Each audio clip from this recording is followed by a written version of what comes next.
Bayangkan sebuah negara yang berdiri di ujung barat dunia modern, negara yang sering kita dengar dalam berita, film, bahkan lagu. Amerika Serikat.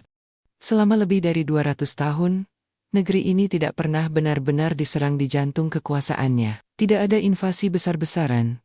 Tidak ada perang di tanahnya. Tidak ada pasukan asing yang berani masuk dan menduduki Washington. Pertanyaannya, kenapa? Apa yang membuat negara ini seolah kebal dari ancaman langsung? Bagaimana mungkin sebuah negara yang punya begitu banyak musuh justru bisa aman selama berabad-abad? Untuk menjawab itu, kita perlu mundur ke belakang, ke sejarah berdirinya Amerika. Setelah kemerdekaan tahun 1776, Amerika adalah negara muda. Tapi sejak awal, ada satu keuntungan besar yang mereka miliki. Letak geografis.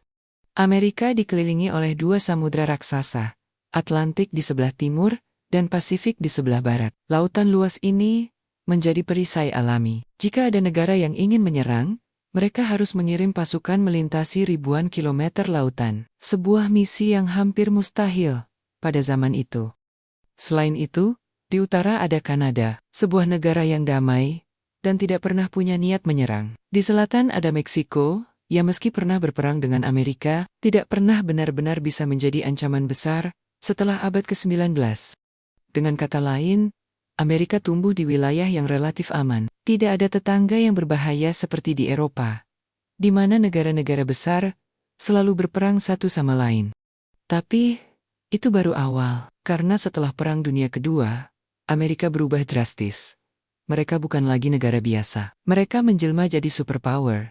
Kekuatan ekonomi mereka meledak, teknologi mereka melesat, dan yang paling menakutkan, mereka punya senjata nuklir. Bayangkan, setelah tahun 1945, setiap musuh yang ingin menyerang Amerika harus berpikir 1000 kali, karena sekali saja mereka menyerang, Amerika bisa membalas dengan kekuatan nuklir yang bisa menghancurkan satu negara dalam hitungan menit. Inilah yang disebut sebagai deterrence. Kekuatan pencegahan. Senjata yang justru tidak perlu ditembakkan, tapi cukup ditunjukkan untuk membuat lawan takut. Dan disinilah uniknya Amerika. Mereka jarang sekali pamer rudal secara terbuka, seperti negara lain. Tidak ada parade militer besar-besaran setiap tahun di jalanan Washington, seperti yang dilakukan Rusia atau Korea Utara. Tapi jangan salah, hanya karena mereka tidak memamerkan, bukan berarti mereka tidak punya. Justru di balik senyapnya itulah letak kekuatan mereka. Amerika memilih strategi yang berbeda. Mereka tidak menakut-nakuti dunia lewat parade senjata. Mereka menakutkan dunia lewat pengaruh, teknologi, aliansi militer, dan kekuatan ekonomi. Dan hasilnya, selama lebih dari 2 abad, tidak ada satupun negara yang berani mengirimkan pasukan untuk menyerang jantung negeri ini. Kalau kita perhatikan, ada satu hal penting yang membedakan Amerika dengan banyak negara lain. Mereka tidak pernah menunggu sampai musuh datang menyerang. Sejak awal abad ke-20, Amerika mengembangkan strategi militer yang disebut power projection, yaitu kemampuan untuk membawa perang jauh ke luar negeri, sebelum perang itu mendekat ke rumah mereka. Contoh paling jelas bisa kita lihat saat Perang Dunia Kedua, Jepang menyerang Pearl Harbor tahun 1941.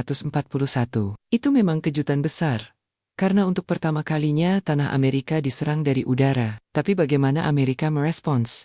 Mereka tidak tinggal diam. Hanya dalam hitungan tahun, mereka bangkit, mengirim pasukan lintas samudra, dan akhirnya menjatuhkan bom atom di Hiroshima dan Nagasaki. Dari situ, dunia sadar, menyerang Amerika bukanlah pilihan bijak. Karena begitu diganggu, mereka akan membalas dengan kekuatan yang jauh lebih besar. Dan sejak itu, mereka terus menjaga strategi ini. Amerika menempatkan pangkalan militer di berbagai belahan dunia. Eropa, Asia, Timur Tengah, bukan untuk bertahan di rumah, tapi untuk menjaga agar ancaman bisa dihancurkan jauh sebelum sampai ke daratan Amerika. Bayangkan di Jepang ada pangkalan udara besar, di Jerman ada markas NATO yang dipimpin Amerika, di Timur Tengah, mereka punya kapal induk yang selalu berlayar di Teluk Persia. Artinya, jika ada negara berniat jahat, Amerika bisa bergerak duluan. Mereka bisa menyerang musuh di tanahnya sendiri, tanpa harus menunggu musuh datang menyerang. Selain itu Amerika juga punya aliansi militer terbesar di dunia. NATO.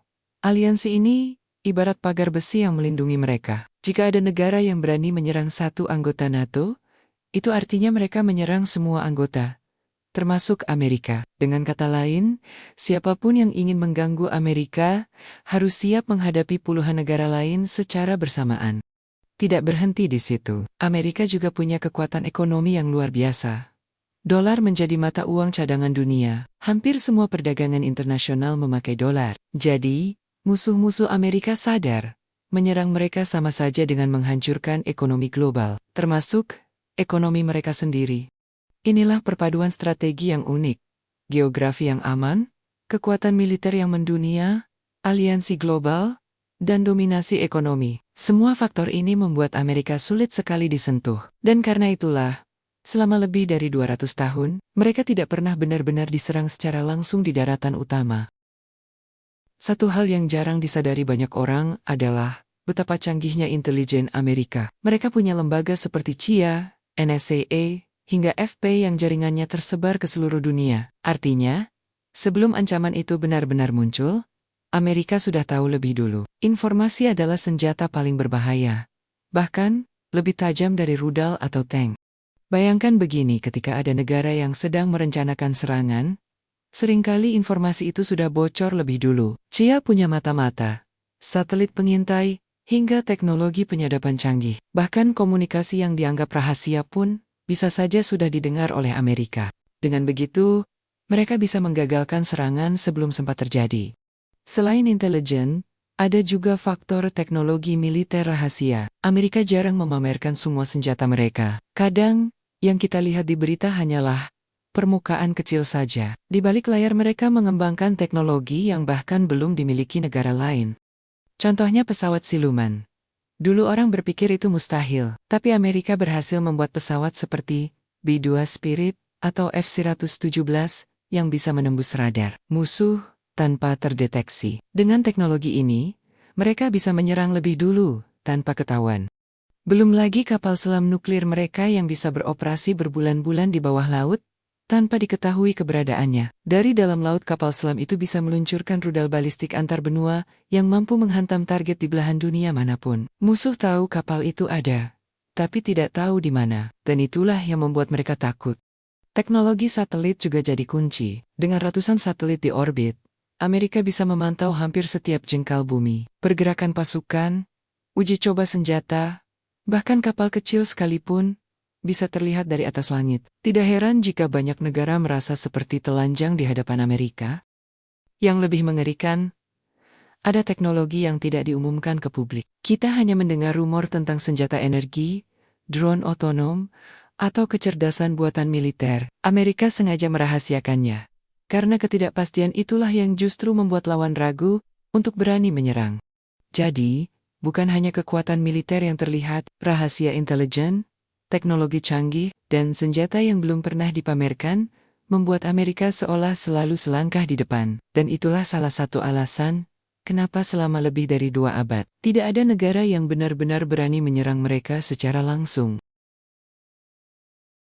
Teman-teman, dari pembahasan panjang ini, kita bisa melihat bahwa alasan Amerika tidak pernah diserang selama lebih dari 2 abad, bukan hanya soal senjata atau kekuatan militer, tapi juga strategi, intelijen, ekonomi, dan pengaruh global yang mereka kuasai.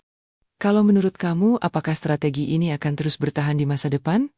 Tulis pendapatmu di kolom komentar ya. Jangan lupa untuk tekan tombol like, bagikan video ini, agar makin banyak yang tahu. Dan pastikan kamu sudah subscribe, supaya tidak ketinggalan pembahasan menarik berikutnya. Sampai jumpa di video selanjutnya.